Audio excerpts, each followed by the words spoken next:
todos, muchas gracias por atender a este llamado. Hoy tenemos el gusto de invitar a una de nuestras grandes amigas que nos abandonó, pero bueno, sigue estando súper cerquita a nosotros siempre. Eh, de parte de la Sociedad Colombiana, de la Asociación Colombiana de Cirugía Plástica Ocular, les damos la bienvenida a esta nueva sesión de este mes. Y vamos a tratar un tema súper interesante que es con la experta de las expertas en tracoma. Entonces, Jennifer. Ya Jennifer nos va a hacer la introducción de la doctora Talero. Bueno, pues para mí también es un gusto. Perdón un eh, segundo. Les pedimos porfis que mantengan silenciados sus micrófonos. Muchas gracias. Dale.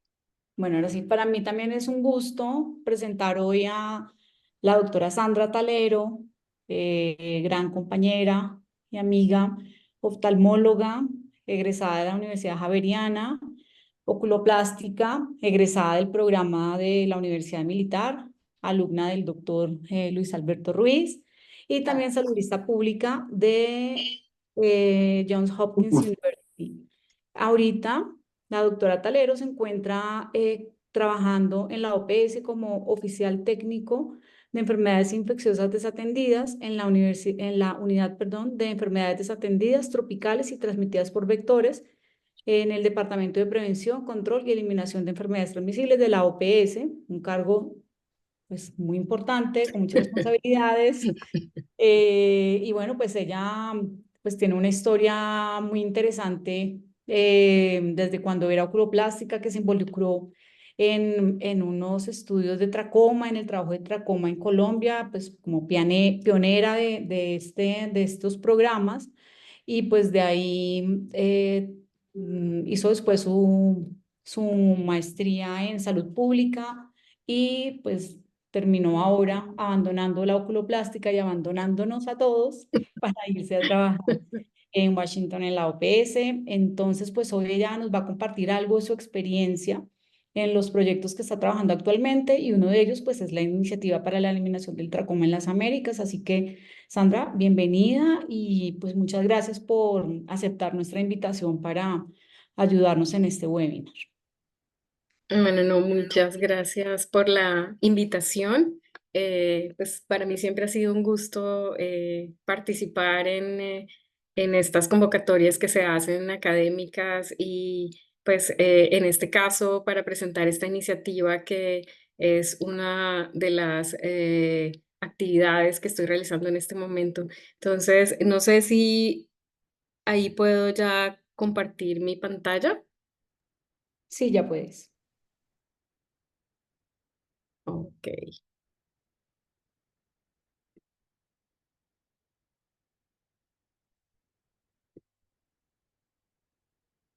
Muy bien, ahí están viendo mi pantalla. Sí, señora. Bueno, muy bien, entonces gracias por la introducción y es este espacio cortico en donde les quiero compartir un poco la experiencia del trabajo que vengo realizando en la oficina de la Organización Panamericana de la Salud como oficial técnico, como asesor para la eliminación de tracoma como problema de salud pública en las Américas. Esta iniciativa es una iniciativa de la que voy a hablar un poco más adelante, que es en alianza con el gobierno de Canadá y por eso, pues digamos que es uno de nuestros socios y aliados muy importante, no solamente para esta enfermedad, pero pues que en esta oportunidad nos está dando el impulso para seguir adelante y poder alcanzar la meta de eliminación.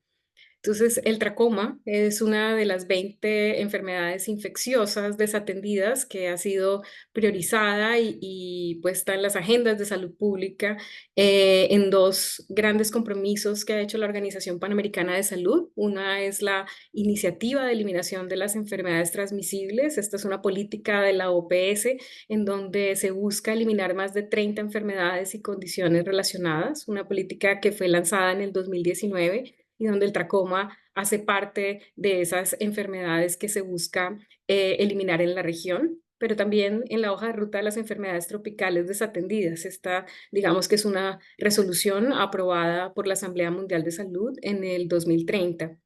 Ya la región viene trabajando hace muchos años en la eliminación de tracoma en los países que lo tienen como problema de salud pública, y pues esto tiene unas consideraciones importantes. Hay unos indicadores que se miden a nivel comunitario y que nos permiten identificar cuándo una enfermedad puede ser un problema o no. Y en este caso, el tracoma enfocado como problema de salud pública, tenemos que tener en cuenta que afecta más allá de los individuos y a las personas, afecta a comunidades enteras, y son comunidades que se infectan por la bacteria, que es la Chlamydia trachomatis, y que combinan digamos, estas infecciones con un entorno de condición de vulnerabilidad. Esto quiere decir que son comunidades que tienen limitado o nulo a veces acceso a servicios básicos como agua, educación, saneamiento, salud, y que por esta condición hacen que esta y otras enfermedades se conviertan en problemas de salud pública.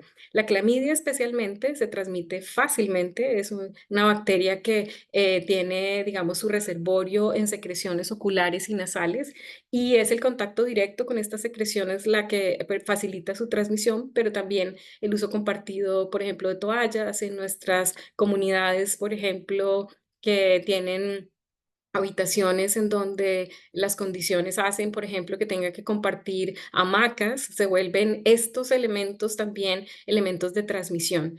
Y es conocido, pues digamos, una transmisión vectorial mucho más en África, donde hay moscas, digamos, que tienen una alta afinidad por las zonas húmedas, especialmente los ojos y el área perinasal.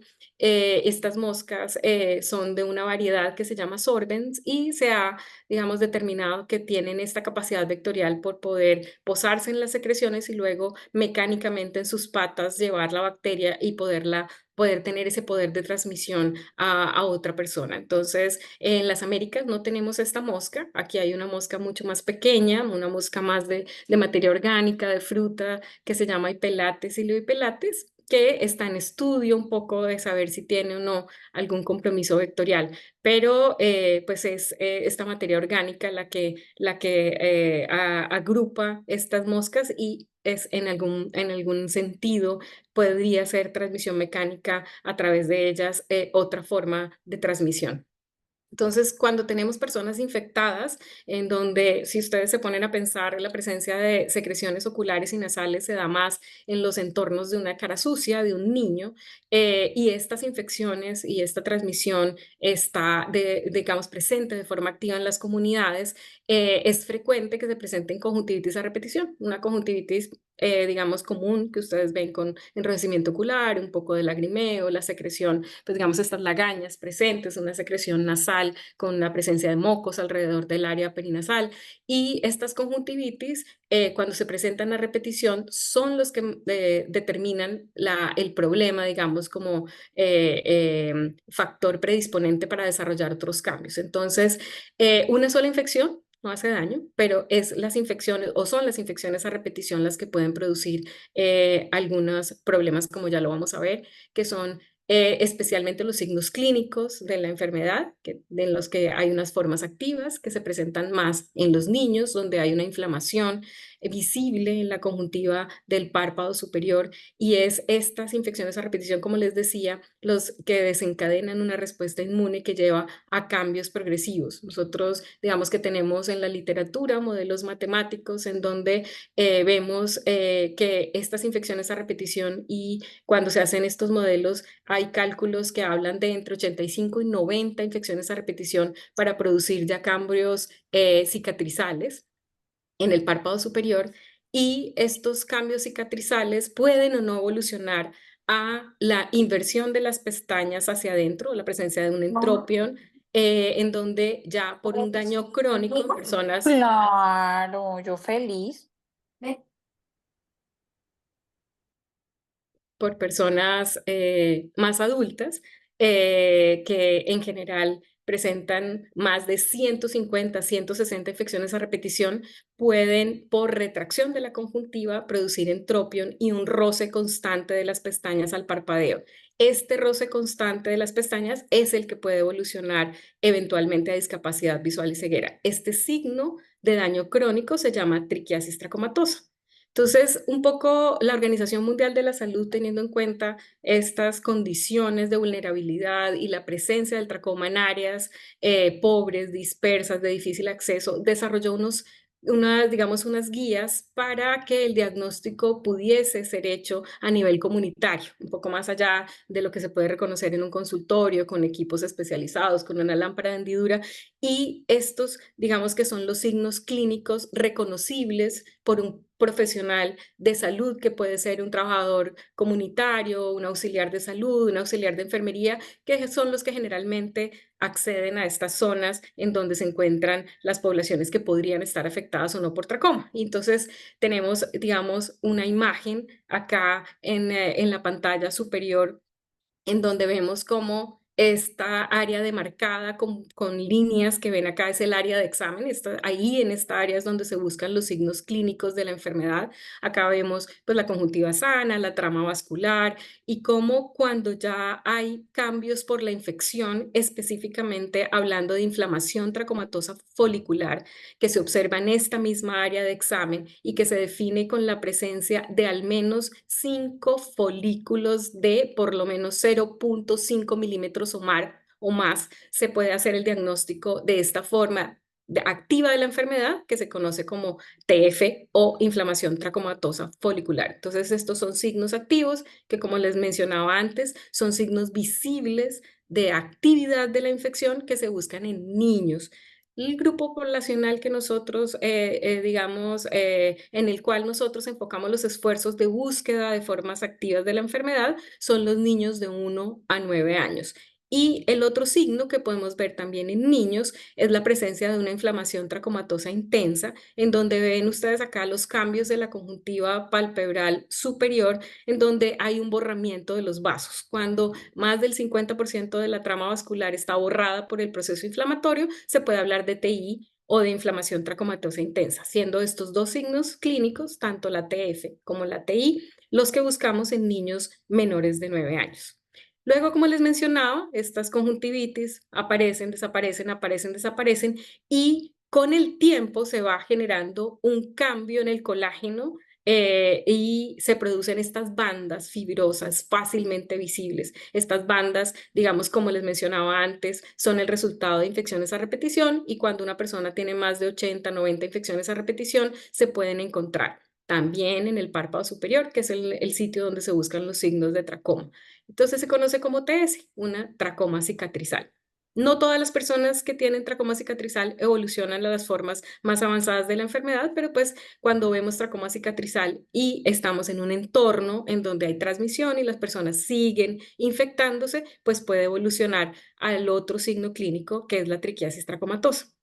La triquiasis tracomatosa puede presentarse con entropion o no, porque también hay digamos, unos fenotipos en donde hay distriquiasis o triquiasis sin tener, digamos, una pérdida del margen palpebral o con pérdida de la visualización del margen palpebral, que nos habla de entropion. Y esta triquiasis tracomatosa se ha definido para, digamos, excluir un poco otras causas de triquiasis, como la presencia de al menos una pestaña invertida en contacto con el globo ocular o una evidencia de depilación reciente, porque como entenderán, pues con un parpadeo que va por lo menos de más de 19.000 veces al día, las pestañas rozando constantemente el ojo son muy molestas, y las comunidades buscan forma, las personas afectadas, perdón, buscan forma de cómo evitar el daño o la molestia, y se depilan las pestañas. Esta depilación también se constituye, digamos, diagnóstico de triquiasis tracomatosa. Entonces, en este caso, este signo específico lo buscamos en el párpado superior. Sabemos que hay muchas otras causas de triquiasis en el párpado inferior, y para enfocar un poco más el diagnóstico, la Organización Mundial de la Salud recientemente, estoy hablando del 2019, determinó que los signos clínicos como este se buscaban específicamente en el párpado superior. Cuando hay un roce continuo de las pestañas con el globo ocular, sabemos que hay cambios asociados en la córnea, especialmente si las pestañas se encuentran a nivel central, y estos cambios digamos, disminuyen la visión del paciente pueden de forma irreversible también conducirlo a la ceguera, a una ceguera. Y aquí es importante tener en cuenta que estos pacientes, por todos los cambios que sufren en la conjuntiva, tienen asociado problemas de resequedad ocular que los hacen no candidatos en la mayoría de las ocasiones a soluciones como un trasplante de córnea. Entonces, es importante tener en cuenta que el diagnóstico en los casos de tracoma se hace con los signos clínicos. Hay otras pruebas que ya les voy a hablar de ellas, pero es importante tener en cuenta que estos signos clínicos, digamos que son asincrónicos. A veces la infección está presente varias semanas antes de que la persona o el niño, o especialmente los niños, desarrollan los signos clínicos de la enfermedad y puede incluso persistir cuando ya no se encuentra la bacteria. Entonces, en estas condiciones, hacer exámenes, por ejemplo, de PCR no necesariamente son diagnósticos y tenemos al menos la mitad de los niños cuando hacemos encuestas poblacionales que no dan, o sea, que no dan positivo aún teniendo los signos clínicos de la enfermedad para la prueba de la PCR. Entonces, esta disparidad entre la presencia de los signos clínicos y encontrar, por ejemplo, con PCR la presencia de la bacteria, tiene algunas implicaciones programáticas y especialmente en la toma de decisiones. Las encuestas, aquí en las Américas especialmente, teniendo en cuenta que estos signos clínicos no son determinantes, teniendo en cuenta que la PCR no es determinante en el 100%, se hace una triangulación de datos tomando no solamente en cuenta el examen clínico, sino también las PCRs que se toman en todos los casos de los pacientes que encontramos positivos y pruebas de serología. Las pruebas de serología son unas pruebas de, digamos, una gota de sangre seca que no solamente identifica los anticuerpos contra la clamidia, sino que se pueden utilizar también como serovigilancia cuando uno está interesado en saber, por ejemplo, cómo está la cobertura en temas de inmunizaciones, por ejemplo, en estas poblaciones que casi siempre se excluyen de las actividades de vigilancia o que en muchos de los casos no hay forma de confirmar cómo se está llevando a cabo estas actividades de salud pública. Entonces se vuelve pues otra de las opciones de manejo. Entonces el tracoma tiene, digamos, una condición No, con él se regaño. No sé, le regaño. El tracoma tiene, digamos, unas condiciones fundamentales, como ya lo veíamos, y es que se asocia a la pobreza. Entonces, se encuentra en zonas rurales, remotas, pobres, y son especialmente los niños y las mujeres las personas que tienen mayor carga de la enfermedad.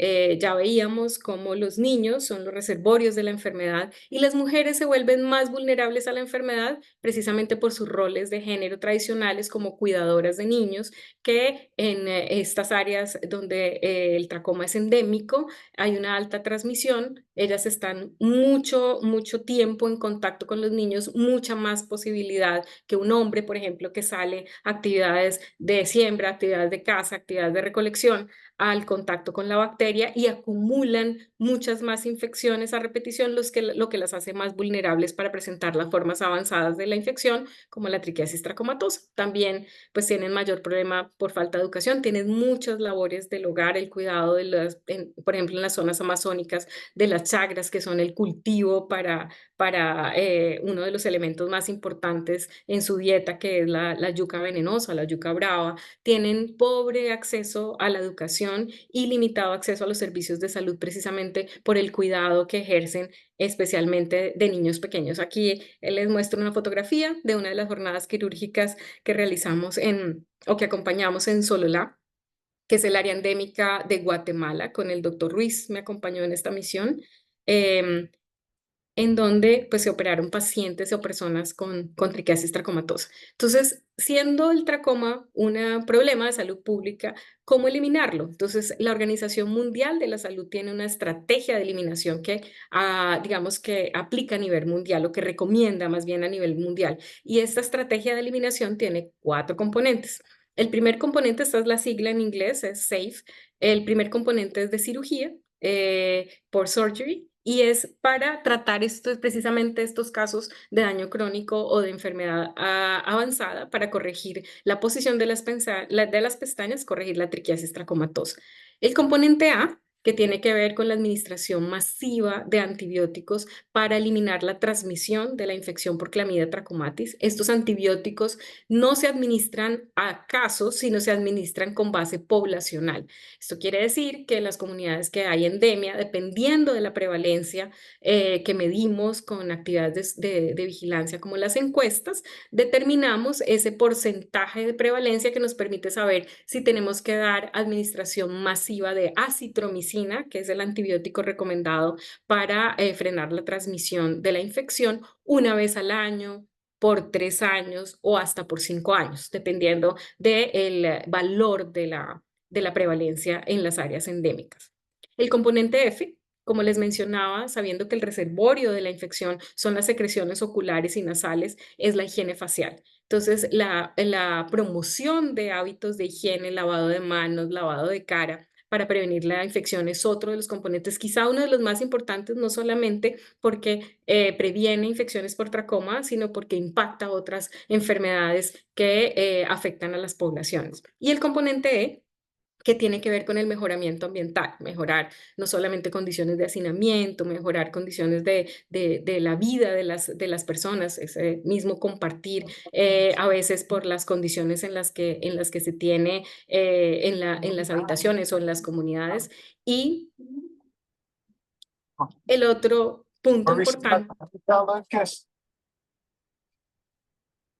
Y el otro punto importante tiene que ver con el acceso a agua. No podemos hacer una promoción de la higiene para prevenir no solamente, como mencionaba, esta enfermedad, sino otras si las personas y las comunidades no tienen acceso a agua ni a saneamiento básico que permita que tengan incluso una mejor calidad de vida.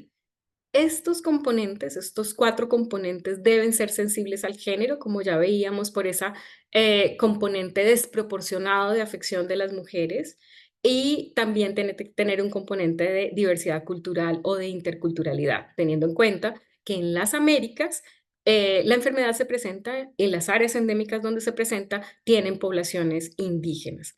Y en estas poblaciones especialmente deben centrarse en las necesidades de las mujeres y los niños. Entonces, ¿cómo está el tracoma en América Latina? Aquí vemos un mapa en donde ven unos círculos donde nos dicen dónde están los países endémicos para la enfermedad.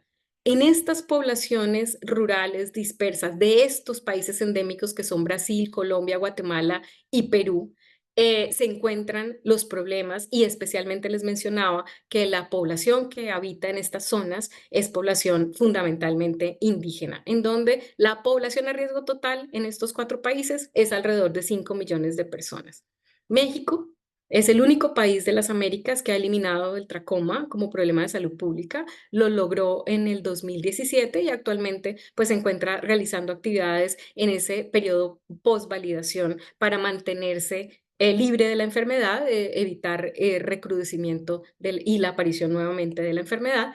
Y Venezuela en el 2019, antes de la pandemia, logró hacer algunas intervenciones en donde determinó que el tracoma podría ser un problema de salud pública. Como ustedes saben, Venezuela comparte límites geográficos con Colombia y con Brasil, lo que pues lo hacía altamente sospechosa, teniendo en cuenta que allí las fronteras son invisibles y que las comunidades se mueven de un país al otro en la cuenca amazónica, pues que pudieran estas comunidades moverse y tener una presencia, el tracoma allí como problema de salud pública. En este momento Venezuela tiene que recopilar información, se ha retrasado todo el problema de la pandemia, afectó no solamente en las Américas, sino a nivel mundial todos los programas y hay un retraso en la implementación de muchas de las actividades. Entonces, teniendo en cuenta esto, la presencia de límites geográficos, la presencia de poblaciones en condiciones vulnerables que las hacían sospechosas de tener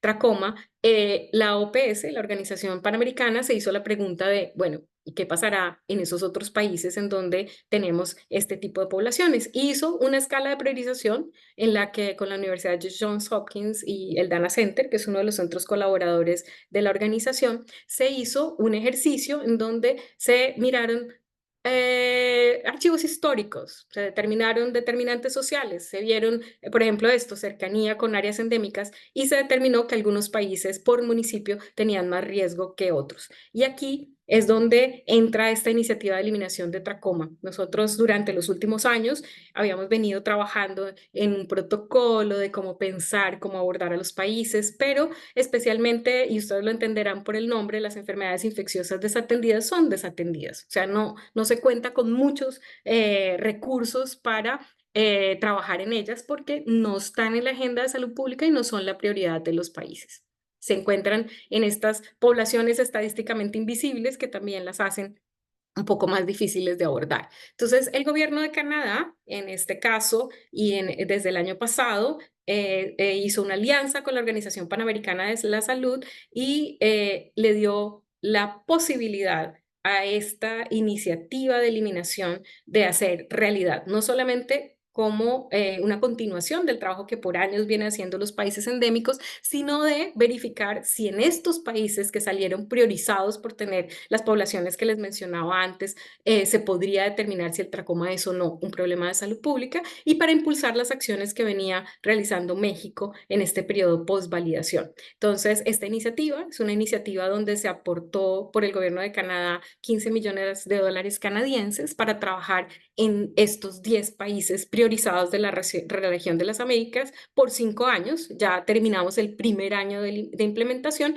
y aquí están los 3 grupos de países. Los países endémicos, conocidos, que tienen tracoma, que son Brasil, Colombia, Guatemala y Perú, y los países donde se sospecha que pudiese haber tracoma, que son Bolivia, Ecuador, El Salvador, Haití y Venezuela. Y el único país que eliminó, que como ya les mencionaba, es México. Entonces, en esta iniciativa, teniendo en cuenta las características de la población, lo que se busca también es implementar acciones en donde el género y la diversidad cultural estén impresas desde todas las actividades del proyecto. ¿Para qué? Para reforzar sistemas de información. Por ejemplo, saber cuántas mujeres, cuántos hombres están accediendo a las actividades, de qué etnias están siendo representados, en qué áreas estamos trabajando, cómo fortalecer los equipos de salud que salen a estos terrenos a hacer no solamente actividades de tracoma, sino otras actividades de interés en salud pública, para que lleven traductores, para que sean sensibles al trabajo con las comunidades, que sean sensibles a las costumbres, usos y costumbres, como nosotros, pues digamos que hemos tenido ya las personas que han estado en contacto. Por ejemplo, ahorita estaban mencionando la posibilidad de hacer jornadas quirúrgicas en el área amazónica del trabajo con las comunidades, en donde tenemos que tener una interlocución con ellos, explicar de una manera distinta, acercarnos y tener un enfoque diferencial para que ellos acepten la cirugía, pero también para que no solamente reciban el servicio, sino lo reciban con una alta calidad.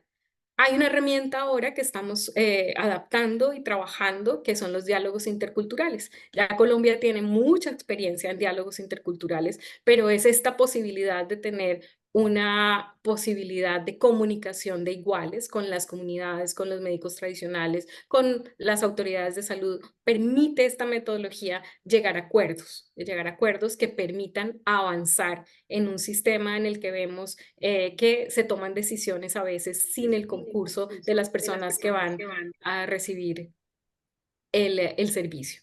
Y hacer una comunicación inclusiva en el lenguaje de las comunidades, en el idioma de las comunidades. Nosotros tenemos, por ejemplo, en el BAUPES 28 lenguas, saber cómo vamos a abordar los temas de comunicación para incluso un tema de consentimiento informado, por ejemplo, de una cirugía. Y en este caso, con este proyecto, se tiene un especialista de género trabajando tiempo completo, no solamente para pensar en las estrategias que utilizar, sino también para poder involucrar a las comunidades desde la planeación hasta la implementación. Hay un componente ambiental fundamental, es transversal a todos los proyectos que Canadá apoya y es importante porque nos hace pensar, por ejemplo, en la gestión de residuos sólidos, en donde nosotros pensemos como entes, como un sistema de salud que se mueve a una comunidad.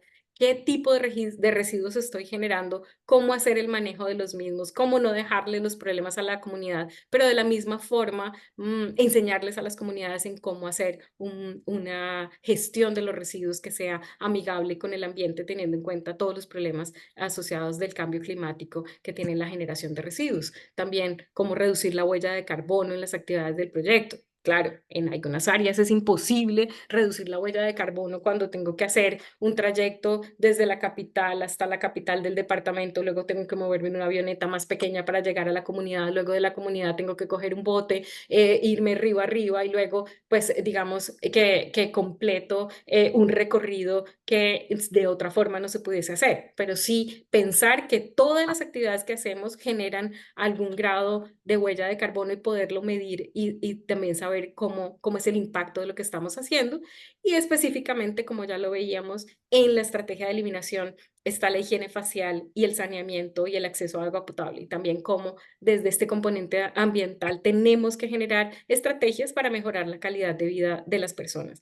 En este componente y en el componente de género, hemos estado realizando actividades en conjunto con especialistas que son antropólogos, que son, digamos, personas que tienen un amplio conocimiento de cómo trabajar estos temas cualitativos y cómo incorporar no solamente un enfoque cuantitativo, por ejemplo, que es lo que estamos acostumbrados al levantar datos de prevalencia, por ejemplo, sino también darle la oportunidad a las personas que manifiesten sus temores, sus deseos, sus necesidades con un enfoque un poco más cualitativo. Y allí tenemos un trabajo que se está haciendo interprogramático.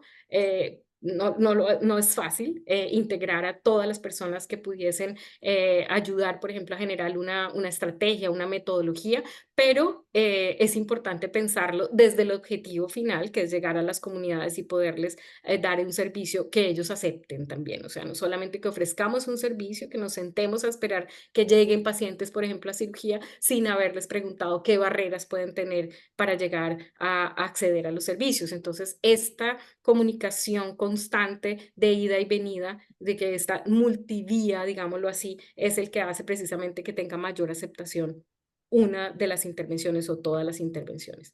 Aquí solamente unos ejemplos para que ustedes vean lo que están haciendo, por ejemplo, los países endémicos como Brasil, en donde ha hecho actividades de vigilancia. Brasil era ustedes lo entenderán por los millones de personas que tiene uno de los prácticamente países con una influencia continental. Entonces ellos mapearon el tracoma, se tomaron todos estos últimos años en hacer levantamiento de datos en 10 zonas no indígenas y en 5 zonas indígenas y en este momento están encontrando tracoma en algunas comunidades indígenas de zona de frontera con Colombia y con Venezuela, pero ya habiendo mapeado todo su país, pues ya pueden decir prácticamente que están a un paso de la eliminación de tracoma como problema de salud pública.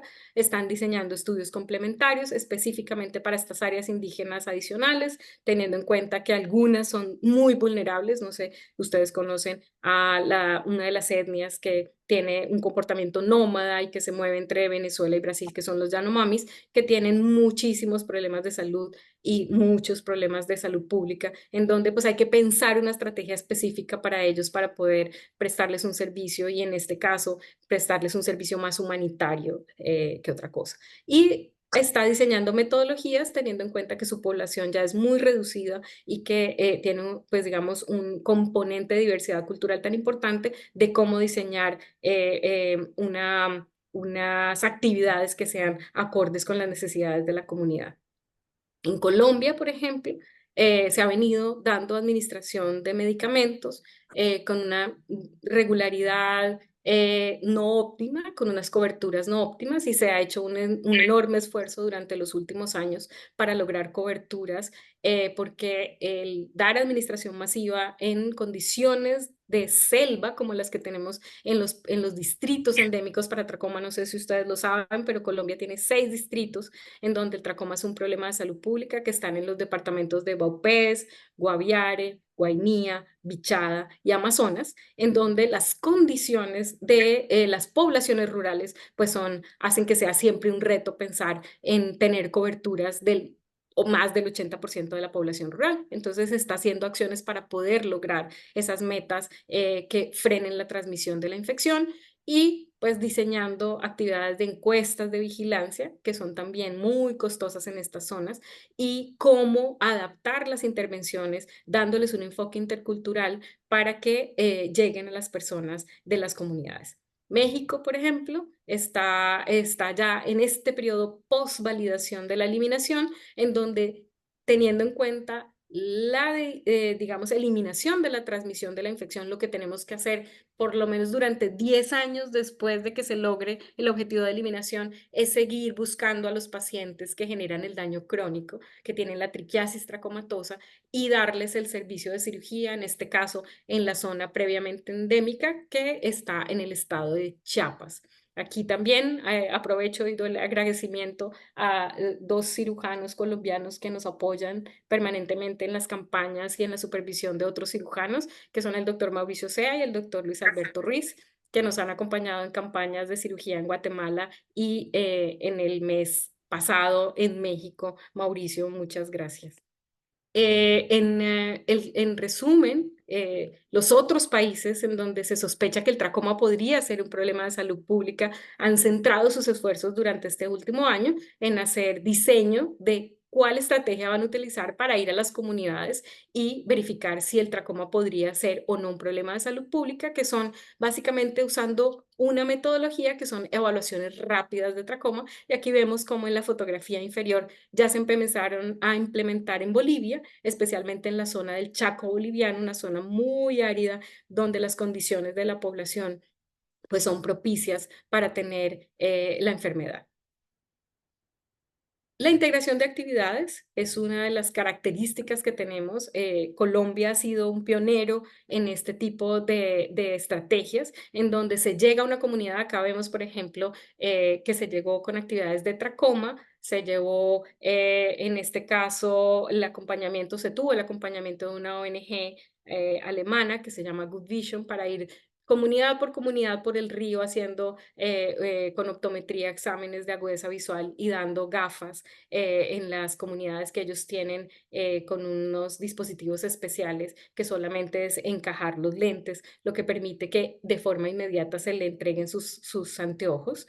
La gran mayoría de pacientes, como se imaginarán, tienen problemas refractivos y especialmente presbicia, donde un médico tradicional, por ejemplo, nos decía que se puede pasar 1 hora tratando de enhebrar un anzuelo para poder ir a pescar. Entonces, estas necesidades básicas del día a día es lo que busca estas actividades de integrar y de suplir para mejorar la calidad de vida de las personas. Son zonas endémicas para malaria, entonces se hacen actividades de fumigación que no solamente, digamos, se enfocan a malaria, también a otros vectores. Están pruebas de entrega rápidas de malaria, vacunación de gatos, vacunación de perros, captura de murciélagos hematófagos o murciélagos vampiros en estas zonas, en donde pues hay, digamos, muchos otros problemas de salud pública, problemas de la piel, y se logra llegar a estas comunidades usando el tracoma como una plataforma de provisión de servicios, porque pues más allá de ir a verificar si alguna pestaña está tocando el globo, pues hay que proveer a la comunidad con mayores servicios que de verdad impacten a sus necesidades. Y acá los invito con este código QR que puedan ver el resumen de la iniciativa, el resumen de cada uno de los países participantes, dónde están las zonas que priorizaron, cuáles son las actividades que van a hacer y las metas que se plantearon a estos 5 años de esta iniciativa. Solamente mencionarles que la eliminación de tracoma es una oportunidad. Realmente lo estamos viendo ahorita como una oportunidad de atención a estas poblaciones que viven en unas condiciones muy particulares de vulnerabilidad y que especialmente busca impactar la calidad de vida de mujeres, niños, poblaciones de difícil acceso, poblaciones difíciles de tratar y especialmente poblaciones indígenas.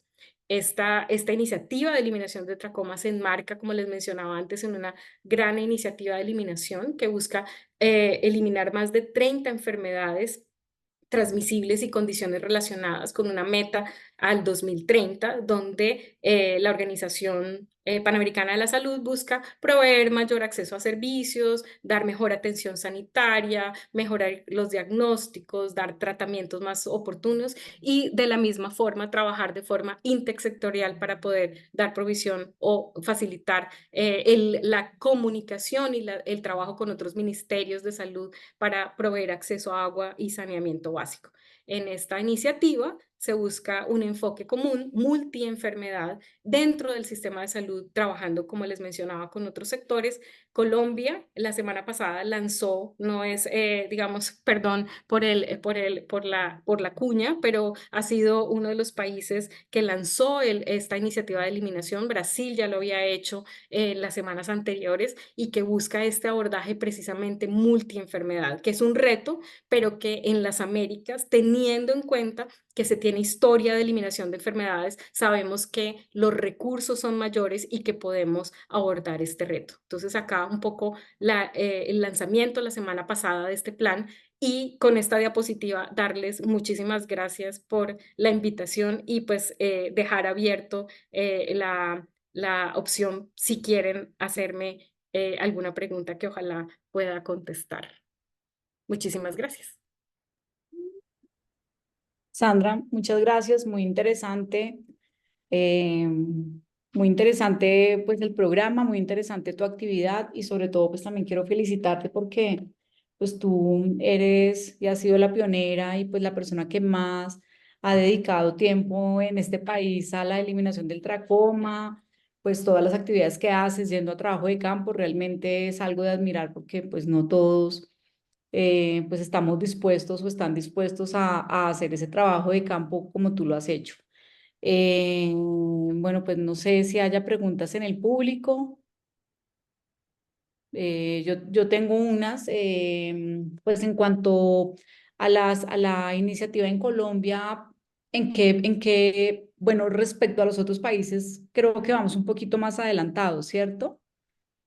Pues digamos que hay unos retos que ha enfrentado el país y estos tienen que ver, para nadie es un secreto, que este cambio, digamos, de estrategias digamos, que se presentan a veces en los sistemas de salud impactan actividades a todos los niveles, y pues eso ha hecho que se tenga que repensar un poco en la estrategia de eliminación de tracoma. Colombia viene trabajando por años. Quizá la mayor experiencia que tiene la región es el del trabajo intercultural. O sea, de cómo trabajar con las comunidades, de cómo diseñar estrategias pedagógicas para las comunidades, y en eso se vuelve un modelo. El otro punto del que sirve el modelo Colombia es, bueno, yo soy colombiana y ahí me van a jalar las orejas por la cuña, pero es en el trabajo integrado. O sea, el poder ir a esas comunidades, nosotros, pues yo soy más o en muchas ocasiones he tenido trabajo de campo, y es poder llegar a estas zonas tan apartadas, pero nosotros entramos con servicios integrados, con personal de las secretarías de salud, personal, digamos, con promotores de salud, que van con muchos otros servicios. En la zona amazónica, el problema de enfermedades de la piel, por ejemplo, enfermedades desatendidas de la piel, hacer el diagnóstico, brindar tratamientos, entregar mosquiteros, entregar peines para control de pediculosis, entregar también pruebas rápidas de malaria, por ejemplo, enseñar a los promotores de salud o a los líderes de las comunidades en cómo dar un tratamiento, por ejemplo, para la malaria. Esas cosas, Colombia tiene mucha experiencia y es por el uso de los recursos. Ahora, el otro país que lo está haciendo en este año específico y que tiene ese abordaje integral, por ejemplo, es Bolivia. Bolivia diseñó una estrategia en la que los equipos de tracoma entran haciendo todas esas actividades de vigilancia que son básicamente recopilar datos, identificar niños con las formas activas de la enfermedad y adultos con las formas avanzadas, pero al mismo tiempo se mueve una brigada de salud detrás. Una brigada gigante que tiene médicos, pediatras, dermatólogos, tiene personas verificando inmunizaciones. Entonces, digamos que en la región,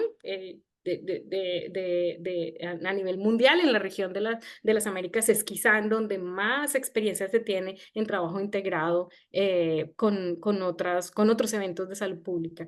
Y pues así te podía mencionar México, empezando a trabajar en búsqueda de problemas de salud visual, por ejemplo. Entonces, se está trabajando en recopilar datos, por ejemplo, en las zonas rurales, en donde en muchas ocasiones son excluidas de los censos, porque es difícil llegar allá y es muy costoso. Entonces, esas transiciones y esa integración, sí, quizá en la región es donde más experiencia uno ve que se tiene por el uso eficiente de los recursos. La Bueno, muchas doctora gracias. lo tenía la manito levantada. Sí, la doctora Sí. Luz Marina Melo. Doctora Luz Marina. Hola, buenas noches. Felicitar Hola. a Sandrita por esa presentación tan chévere, que pesar que me perdí los primeros 10 minutos, pero realmente es algo por lo que hay que trabajar y todos tenemos que aportar un granito de arena, si bien no los que puedan ir, ojalá que pudieras hacer como exhortar de pronto a colegas que de pronto puedan estar interesados en ir o otro tipo de apoyo, de contribución, de trabajo, en fin, y también de dar a conocer más este trabajo que están llevando a cabo, porque es muy importante para el beneficio, pues, de la salud de todos las personas que viven ahí. Entonces, felicitarte y bueno, y que estamos a la orden en lo que te podamos colaborar. Muchas gracias, doctora. Un gusto saludarla. El gusto es mío, Sandrita, te felicito. Y la verdad desconocía eso, que estos temas a mí me fascinan y Sí. sí, toda la vida me han gustado y desconocía pues que el andamiaje que tienen y la organización que pues está excelente.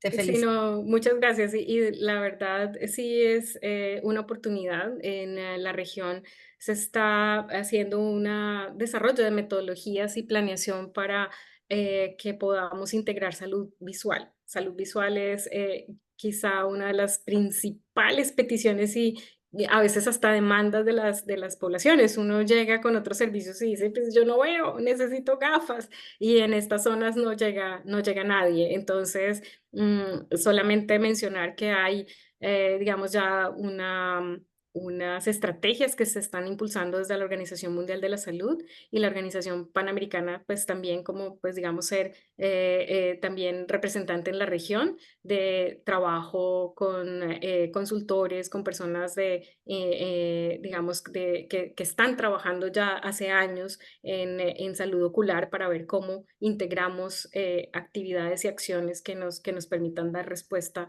a las comunidades, ya sea con soluciones refractivas, ya sea con detección de otras patologías. Incluso en el norte de Brasil ya están utilizando telemedicina capacitando a los trabajadores de salud para toma de fotografías y pudiendo pues de pronto integrar universidades y profesionales o sociedades científicas para poder integrar un poco más la salud visual en la atención de estas comunidades.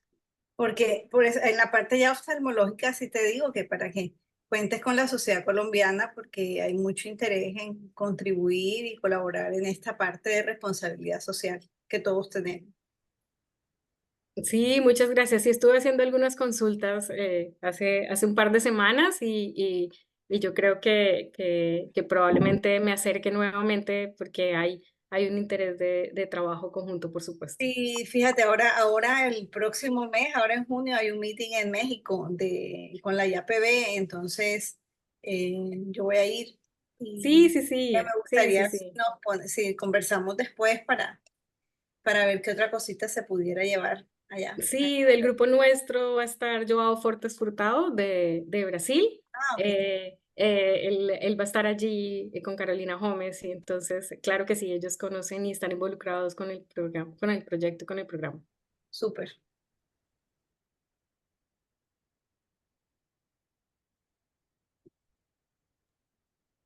No sé si hay alguna Déjanos otra tu mail, pregunta. tu correo y tu teléfono ahí en el WhatsApp, En el chat, ya lo el chat. coloco aquí. Sí, sí. Yo se lo paso por interno, doctora. Aunque bueno, si los otros asistentes lo quieren, también lo puedes pasar en el chat de la charla, Sandrita. Ah, aquí lo estoy anotando, por si Ah, bueno. acaso me quieren contactar. Este es mi correo electrónico. Y he desarrollado un problema con el WhatsApp, entonces tengo todavía mi WhatsApp con el número de Colombia, pero mi teléfono.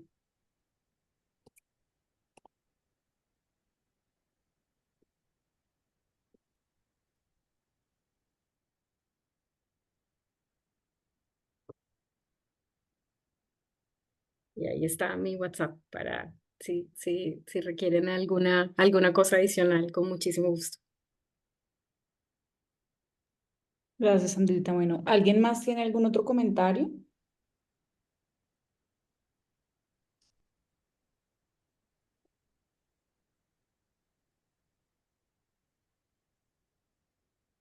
Doctor Ruiz. O Mauricio que nos cuente su experiencia. Sí, A ver qué Mauro, más cuéntanos cómo te pareció Sí, que sí hemos está podido Mauricio por ahí.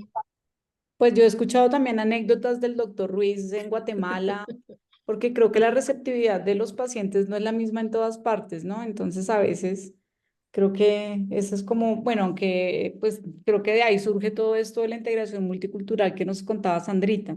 Sí, realmente como les decía, o sea, el trabajo en la región lleva años, o sea, los programas nacionales para eliminación llevan años, especialmente mencionar que Guatemala y Brasil en este momento son los países más cercanos a la eliminación por el trabajo que han realizado durante todos estos años. Y sí, o sea, se han identificado brechas, barreras, y eso hace que este particular impulso sea un poco diferencial. Y la diferencia está en trabajar no para las comunidades, sino con las comunidades. Eso quizá es una de las variaciones más importantes, en donde, por ejemplo, en Guatemala se realizaron diálogos interculturales hace un mes.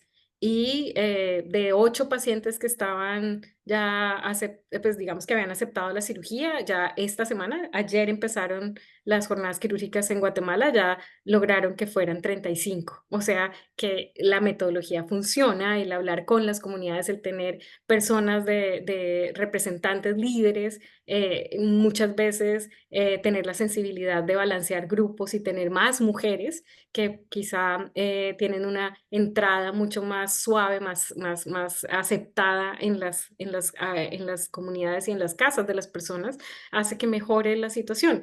Por ejemplo, en este caso, a partir de esos diálogos interculturales se generaron unos mensajes en quiché para poder acceder a la lengua materna de las comunidades en Sololá.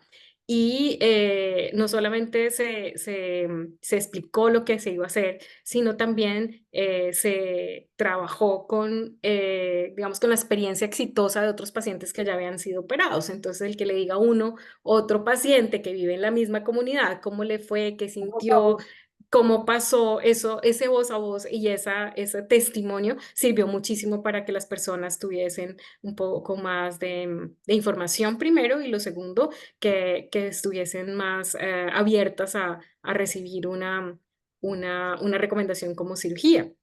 Los diálogos interculturales, por ejemplo, en Colombia, el año anterior sirvieron, nos sentamos 2 días completos con los médicos tradicionales en la zona de Taraira, y conversamos de cómo veían la enfermedad, de cómo aceptaban la enfermedad, y resultó una fábula con personajes de la selva que construimos en conjunto, y ellos aceptaron que nosotros diéramos las recomendaciones de respeto por los rezos del payé, por las tradiciones, por la medicina tradicional, pero que al mismo tiempo fuera el payé, que es el médico tradicional, quien recomendara, por ejemplo, que las personas asistieran a cirugía y que tomaran el medicamento. Entonces, el lograr sentarnos, y uno no puede tener, por ejemplo, poner límites a un diálogo intercultural, uno se sienta desde por la mañana hasta que termine, o sea, puede pasar el día completo, otro día, y en realidad es una dinámica a la que no estamos acostumbrados.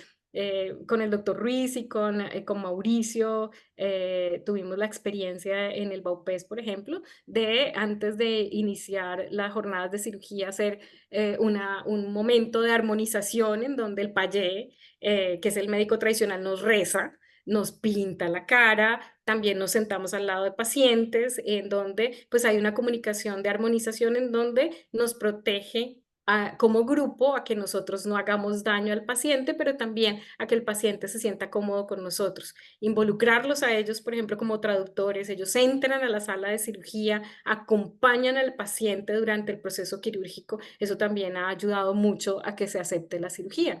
Entonces, son como procesos de negociación en donde pues lo primero es entender un trato como iguales, en donde la comunicación es fundamental y esa comunicación de ida y de venida, tratando de entender los temores, de solucionar las dudas, de poder, digamos, explicar muy bien lo que la persona va a sentir, facilita mucho. Claro, tenemos que tener en cuenta que siempre hay la necesidad de tener traductores, ¿no? Porque no hablamos la lengua.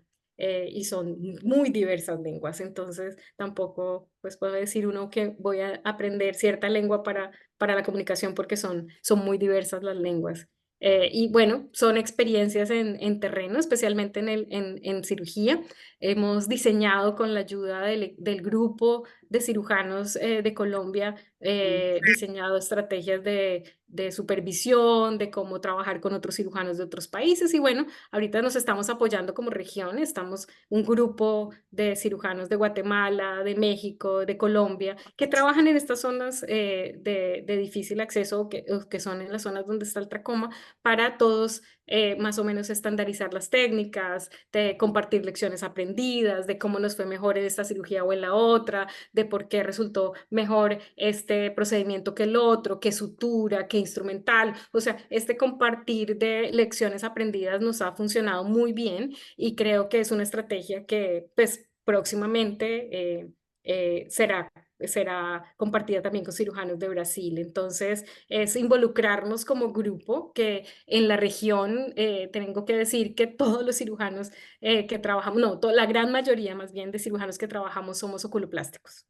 Entonces, es otra como de las fortalezas que tiene la región de tener personal altamente calificado para poder ofrecer las cirugías. Entonces, eso es una de las características que es única en la región de las Américas. En el resto del mundo, quien hace la cirugía es personal entrenado, no necesariamente médico, pero acá en las Américas todos somos oculoplásticos. Súper interesante. Sandrita, en el chat te saludan, te mandan felicitaciones, qué excelente tu charla y pues sí, por ti pues nos podríamos quedar.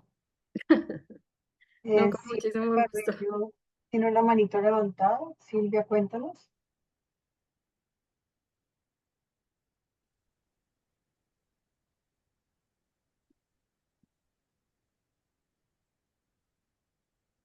Ah, no, creo que era que quería enviarte un corazoncito. Muchas gracias.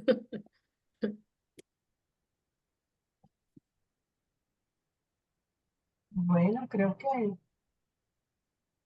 obviamente quedarán muchísimas dudas, ya todos tienen el contacto de Sandrita pues para que puedan acercarse a ella, volverse voluntarios. Que se repita en otras áreas también, Sandrita. Lo que tengas por contarnos más. Sí, sí, esperamos poder seguir trabajando. En tracoma es amplio el trabajo y lo que nos queda por delante es retador, porque es llegar a las zonas más alejadas, de ver cómo podemos integrar salud ocular. Por ejemplo, nosotros estamos haciendo cirugía de pterigion en Vaupés, por ejemplo. Se hicieron jornadas de cirugía de catarata, pero no es fácil.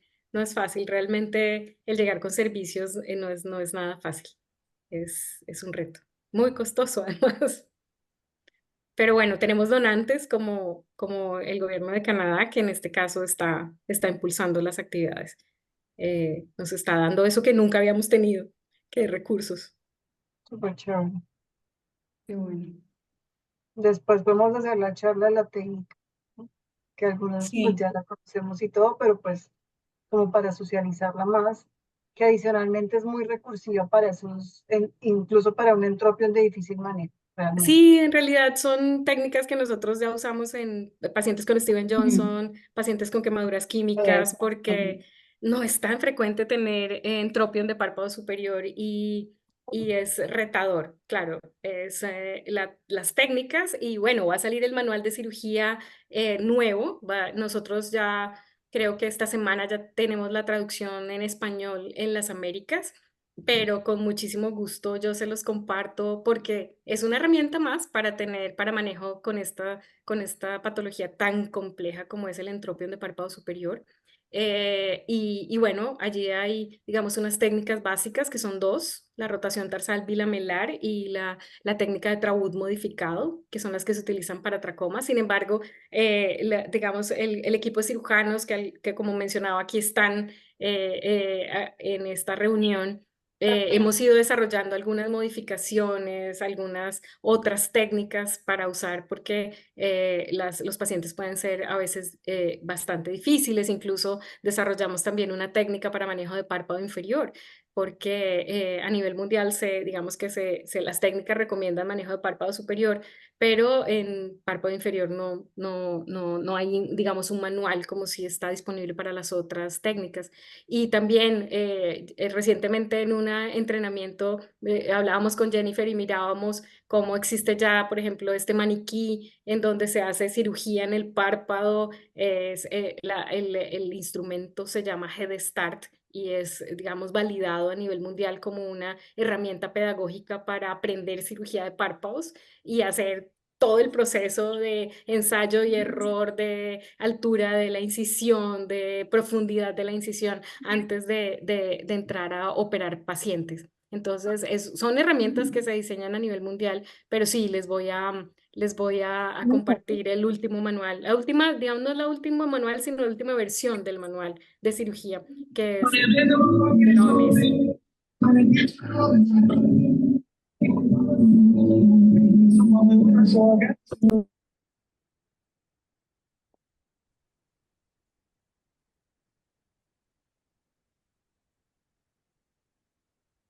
Bueno,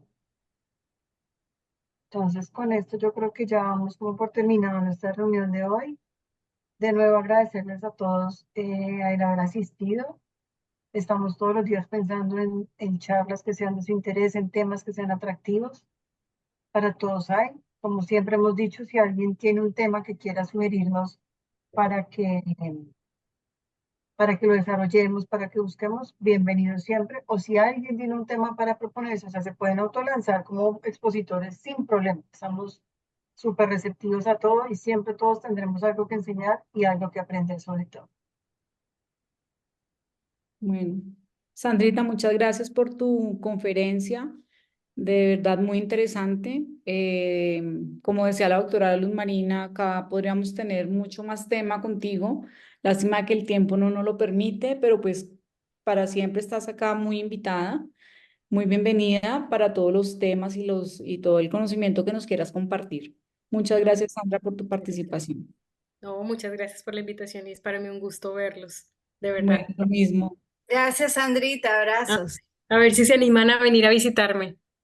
Claro que sí. Debemos ir todos en un charter. Muy bien, no, Bueno, muchas gracias a todos. muchas gracias. Hasta Buenas luego. noches. Gracias, chao, un Gracias abrazo. a Buenas todos. noches a Abrazo todos. a todos. Gracias.